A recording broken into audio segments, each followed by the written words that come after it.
Hello and welcome to this webinar on what is mental health, what influences it, and what next.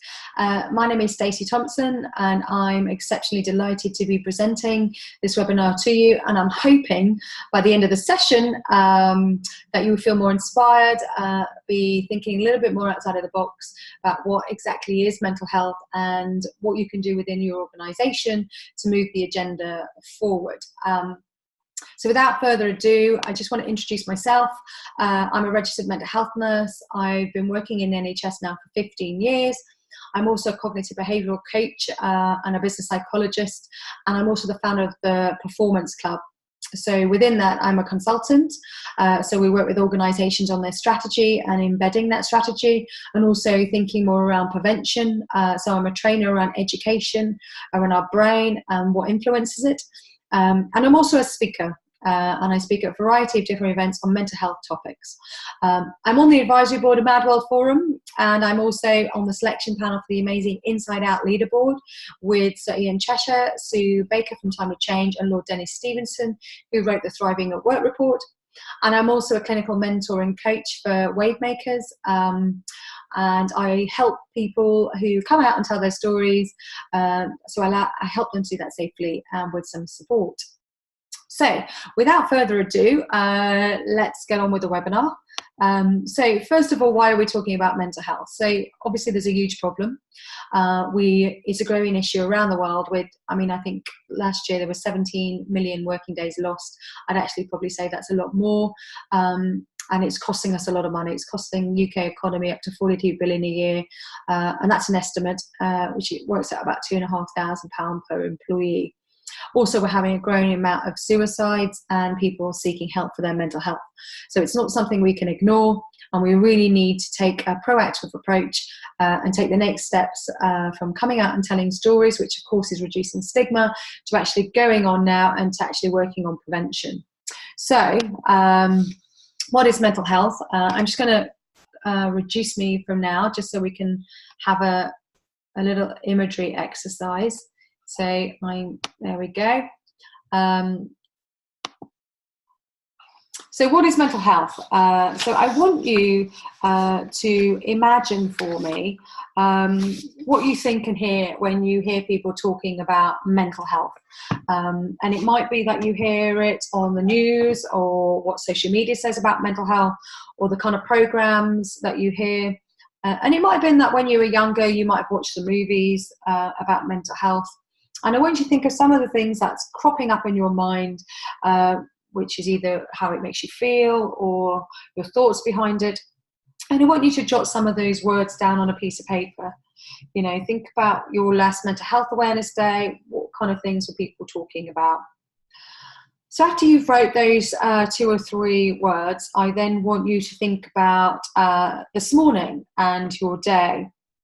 From waking up, thinking about your night's sleep, to your journey to work. Maybe that was on the underground or the overground, or maybe you even drove to work this morning. And it might have been that you interacted with a number of different people throughout the day until you are hearing this webinar now. And I want you to think about some of the words that you might have associated with your day-to-day working life. And it might have been to do with your interactions or how you're feeling within yourself. And I want you to maybe jot down a couple of words with what you associate with today.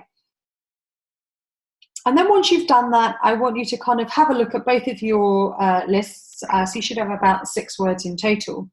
And I want you to think about how they're very different. When I do this exercise with other people, what tends to happen is that the wordings for mental health tend to be around more mental illness, and the words to day are more things like, tired, stressed, feeling under pressure, irritated. Yet we don't tend to associate those when I initially asked you to talk about what is mental health. From that, what we can take is that we all have an internal narrative around mental health. We've conditioned to believe a certain thing around mental health and a certain perception around what mental health is based on our own conditioning and our environments and what we've seen and what we continue to see and hear.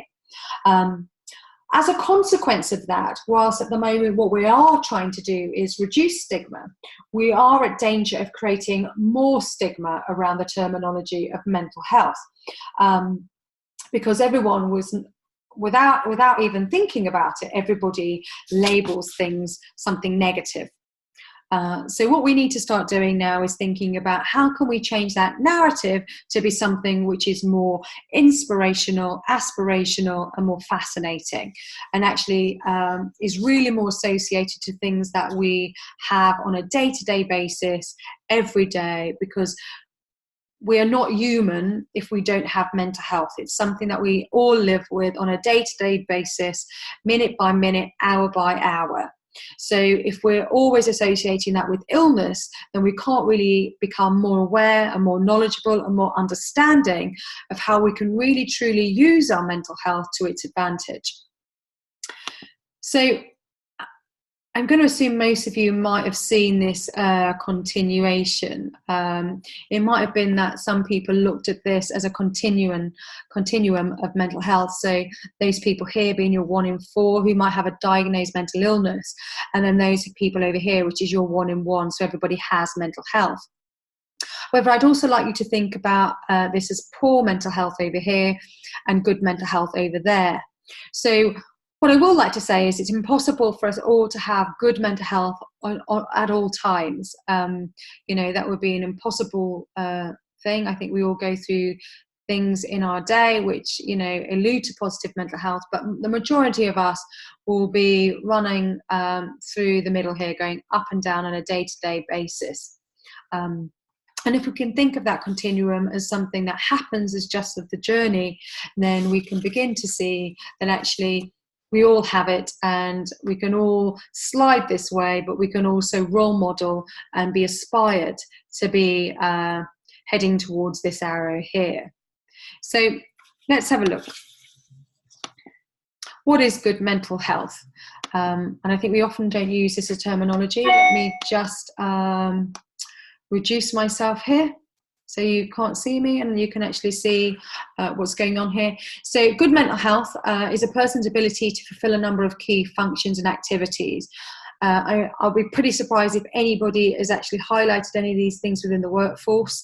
I think they tend to be more associated with other things such as leadership, talent, maybe incorporate into graduate programs and other L&D training. But it is our ability to learn, our ability to feel, express and manage emotions, whether that's positive or negative, and also the ability to form and maintain good relationship with others. So our interpersonal skills, and we might have some training around that too. And also our ability to cope with and manage change and uncertainty. So it's our ability to develop that toolbox and feel that we have enough things in our toolbox in order to cope with what's thrown at us, which is often something that we struggle with and feel that we don't actually have the ability to do. So why do I feel good mental health is actually on the decline? And the first one I'm going to come back to at the end, but what I believe is that we've got a decrease in self-efficacy. So that toolbox, we don't feel that we have much of a toolbox. We're also developing a low tolerance for a lot of things in our life. So we can't tolerate our emotions, for example. So if we begin to feel shameful or we begin to feel disappointed or sad, we want to change that emotion very quickly. So we will start doing things and implementing things that change our emotional state. So we can't tolerate sitting with those emotions. And we've seen a huge amount of mindfulness and meditation being used in organizations to help us with that tolerance and sitting with these emotions. We also have what I believe a decrease in our locus of control, with a lot of people struggling to admit that they're fallible human beings, and also to be able to understand how they should be responsible for their part to play in the interaction between environment and individual within the workplace. So it's very easy to say it's not my fault, it's everybody else's fault. And I think that's because a lot of this perfectionism, which I'll come on to next, we have an increase of fear of failure. We have a high expectation of not only ourselves, but of other people, and also our perceived societal expectation on us, whether that's even from our schooling, from our organisation, from our peers. We feel that we need to live up to a certain standard. And I think social media definitely plays out within that social prescribed piece. And we're demanding a lot more about the world. We're telling the world that we should, we have to have, and we need a lot of things in our life. And that's incorporated within that perfectionist piece. And I think we definitely have a perfectionism problem, which I think needs to be addressed. And I think the education around perfectionism and what exactly it is a good place to start. We're also engaging in activities which are harmful to our health. We only have to look at technology as a huge example of that. Whilst technology has enabled us to do lots of great things, it's also really changed our pathways in our brain and caused us to experience quite a lot of negative mental health. Another thing which I feel is having an effect is our reduction in our communication skills. And that comes back to technology again. We communicate predominantly via our phones, whether that's via email or WhatsApp or Messenger, whatever it might be. We're not talking face to face as much as we used to, and we're not engaging as much. And what that does is the less we do of something, the less able we feel to do something. So our ability to do it decreases. And I think that you can see that in our ability to connect with each other, and I think we listen to react, to respond, rather than listen to hear. And also we're having a huge problem with our ability to focus and to concentrate. And I think overall, if we look at social media and the way society is at the moment and the demands that we're placing on not only ourselves but other people, I think we do have this belief that we can have whatever we want, whenever we want it, however we like it, which of course is not the case. So why actually should we become more aware? So let me just put myself back on the screen here. So why should we become more aware? So I think fundamentally the key to this is that learning and understanding not only about ourselves but about other people fundamentally can actually allow us to experience less distress and suffering amongst us all. So if we think of ourselves as having an operating system, for example, and we all have a different database, we're all very different and we all bring something different to the workplace. So becoming more aware of not only ourselves, it can enable us to see a little bit outside of our box and be more objective and more understanding and empathic for other people. And I think that goes a long way when it comes down to mental health. So let's have another look at what influences us. I'm going to take myself off again, just because it's a lot easier for me to share things with you. So we're going to look initially at the brain. The brain is one of the biggest influences. It's the heart of mental health. It's also the most complicated organ that we actually know about. It controls our memory, our learning, and our senses and our emotions.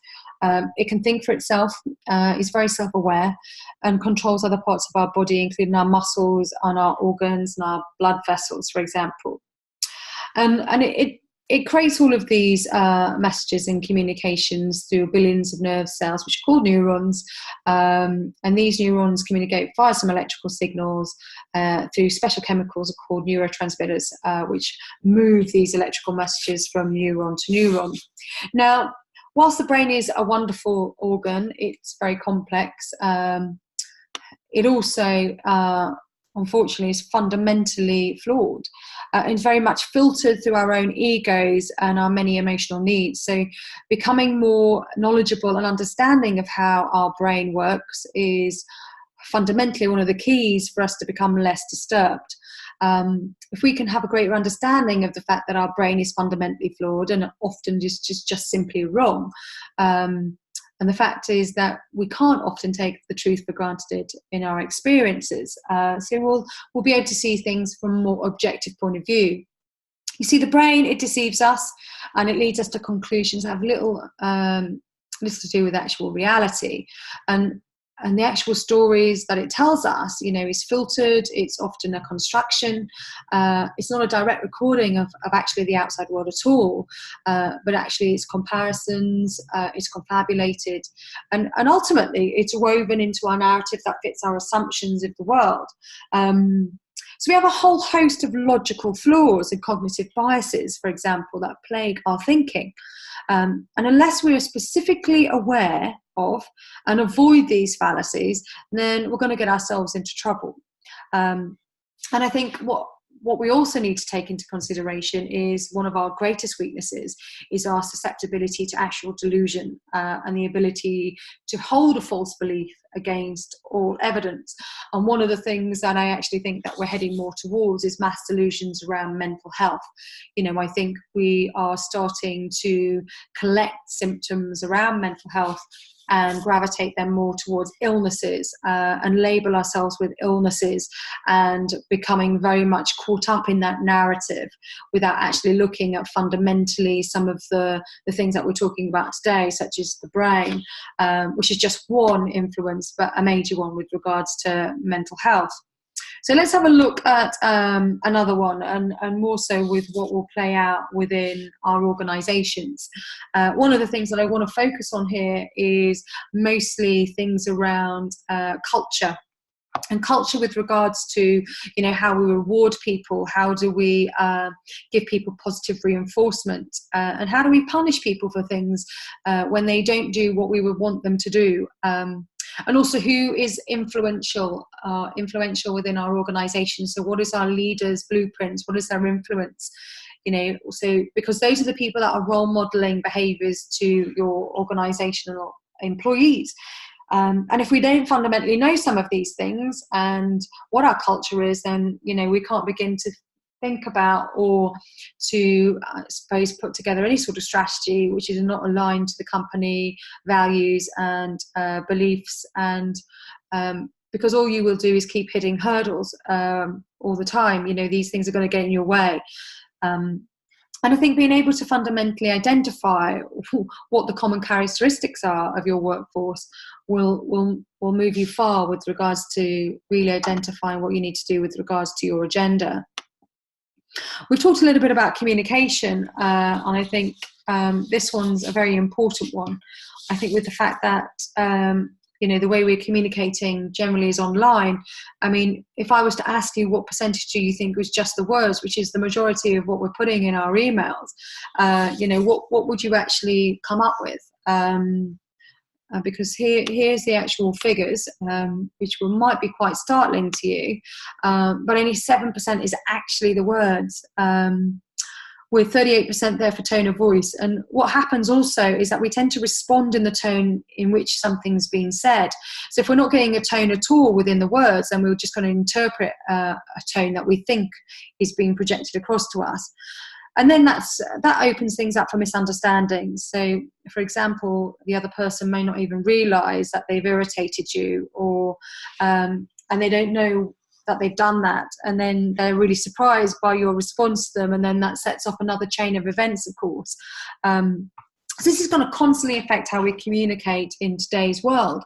You know, so if we're looking at mental health, one of the biggest influences is how are we communicating in today's world, you know, and what can we do different in order to become more compassionate and empathic, and also, you know, increase that ability to incorporate tone of voice and non-verbal. So, you know, if we think of all the things that our brain does with regards to taking in things from senses and our perceptions and how it confabulates, you know, add that on to the fact that we're only given 7% of the communication, you know, you're really starting to look about why mental health goes wrong within organisations. Another thing which has a direct, I suppose, has direct outcome from communication is our relationships. I think one of the things that we're definitely seeing is that we're struggling to have harmonious relationships, and that might be because of that misunderstanding through our lack of communication. I mean, it really is hard to communicate and forge any sort of personal connections, of course, when we're glued to rectangular screens. And we also all have psychological urges to have our needs met by others, and to have our own way. And I think through that understanding and education of how our mind works and how we how we design to really want our needs met, I think then we can become a little bit more mindful of our behaviours within the workplace. It's these perceptions that we're having on a day-to-day basis, and the imagery and our reactions, which all contribute to the output. And I think we have to be mindful of those things, because there's no policy or procedure that can be put in place without us really taking a look at actually fundamentally what the individual difference is within our organisations, and how can we help people and empower them to really start to understand their own patterns of thinking, so they can have a more harmonious, not only harmonious relationships, but also more successful careers. And I think fundamentally one of the underpinnings of that is, of course, the power of the internet, consumerism and social media. We're living in an age of information, but we're also living in an age of misinformation, where we're surrounded by rumours, and claims, and that's not just in outside of the workplace, but within the workplace. We've got a lot of Chinese whispers going on as well, and people having perceptions and projecting those perceptions across to other team members, and then that will influence and condition people to behave or believe a certain thing as well. So we're highly motivated to misrepresent facts, and take very specific perspectives, given the information that's presented to us, which all influence our thoughts and behaviours. I think also from a consumer point of view, I think we're being hardwired to the idea that we can have whatever we want, whenever we like it and however we like it, which is enabling us to become more demanding. So we're not just demanding of consumerism anymore. We're quite demanding about other people. And if you couple that with high expectations, that, of course, is going to cause a lot of pressure within the workplace, a lot of people feeling that they are not living up to other people's expectations, etc., and letting people down. And with that rise in perfectionism and that fear of failure, then it's very difficult to ask people within organisations to come out and be vulnerable with us and to trust us with their vulnerabilities. So we really start to need to think about or drill down to some of those why will our people not come out and say things? Another thing with regards to the internet and social media that plays out within the workplace, it does tend to create a false sense of reality, when you're looking internally at your own life and you're making comparisons, which, of course, as human beings, we've been doing for many, many, many, many decades. We're comparing our lives to other people and thinking that we could be happier rather than being content and being less disturbed by what we have. And that desire to achieve perfection, whether that's through the workplace, through getting promotions, or through the way we look, for example, it's something that's very much influenced by social media and our peers around us. And what I will say is those very people who appear tough and happy are often the ones with the lowest level of self-esteem and confidence, yet they might come across to other people in a completely different way. So I think what we need to then look at is just finally, when you think about your interventions and what we're actually doing within the workplace, is just look at this, an employer journey. This was taken from the Deloitte Mental Health and Employers Review, the case for investment. Just see if I can come back onto your screen here. So what we're actually looking for here, and I've color-coded it green, amber and red. So we've talked a little bit around the biopsychosocial stuff here. So how we all have individual differences, our background and experiences influence the way our brain works and the way it interprets information. And that could be through our parenting and our peer learning. And then we enter the workplace, and you've got these people in green there. Those are the people who are thriving. So they're role modeling really great, positive mental health. And we don't take advantage of those enough. Those people should be the people that we're showcasing in the workplace. We should be looking at those people and seeing what their blueprint is and what makes them so inspiring. Those are your natural mental health advocates. And I think we really are missing a trick if we're not getting them involved in the journey around mental health and its narrative. And then if you look at the amber here, then we're looking more around education. So how can we help people, educate people around how does our mind work so that we get a better outcome with regards to our performance and our well-being and our health? And not only all of those for ourselves, but actually when you're when you enhance your own well-being, you will naturally have a knock-on effect and be less disturbed by other people. And then at the end here, you've got the red zone. And that's where a lot of our support is currently being given around signs and symptoms and mental health issues. So we have mental health first aiders who often come in, and sometimes they're engaging a little bit more than the signs and symptoms. But this role should be purely around signposting, getting people clinical support. I think we've got a huge opportunity here around our environments and our relationships and our interactions to help people become less disturbed, to help people become more understanding and more knowledgeable about their part to play in mental health and within the organisation. So we become less disturbed employees and less disturbed organisations. I think we've got a lot to learn from this, and at the bottom, if you would like to interpret the return on investment here, if you're looking at working in between this level, you've got a return on investment up to 8.4. It's definitely worth doing. And if you see that this is where we start to lose a lot of more money, you've got up to 79 billion there if people go off and take time out and actually end up no longer able to work. So we want to keep people in work, and we really want to be working around this area here. So finally, let me just move myself over here. My final words are that there is power in you as an individual. Even if you take yourself out of an organisation, we've talked about today some things around the way our brain works, our influence, our blueprint, how we can influence not only ourselves but other people. So every single one of you have power to do that. So adopting that attitude and that change is possible and can be rewarding is something that I would encourage. It's creating safe and open, trusting environments to have conversations, and that includes very much interventions which are around talking.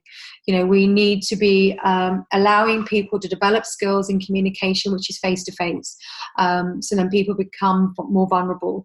A lot of people will like doing online kind of responses because it gives people an opportunity to think, and often that feeds into perfectionism around fear of being judged, fear of making mistakes. So we need to allow people to expose themselves more to face-to-face talking. Be more collaborative, build your communities and networks within your organizations.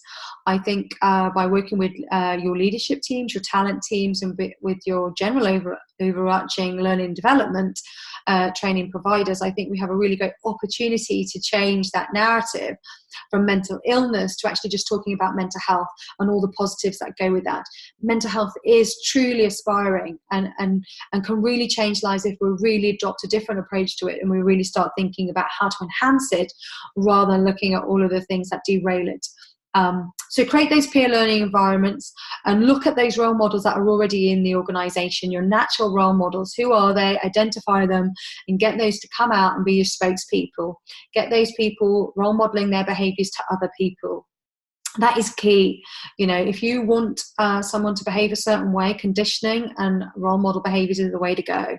So look to prevent, not just react. Build people's coping strategies and self-efficacy. Do that education piece. I think there's nothing that I've never spoken to anybody that has developed a mental health problem that hasn't said that the difference has been the education and the understanding of themselves. So please take that on board. Be excited and be fascinated by not only your own self-development in this journey, but also all of your employees and your organization. You really can change a culture, and it does start by individuals, and individuals create a tribe, and then that tribe creates a wave, and that wave can then really change culture. But don't be solely invested in an outcome or a measure. It surely should not be just about whether you're a successful or unsuccessful person. Every single person can change this. So I would like at this moment just to say a great big thank you. If you want to contact me, my email address is at the bottom of the page, hello@theperformanceclub.co.uk. If you want to read more about the Performance Club, you can do so at www.theperformanceclub.co. Have a great rest of your day, and thank you.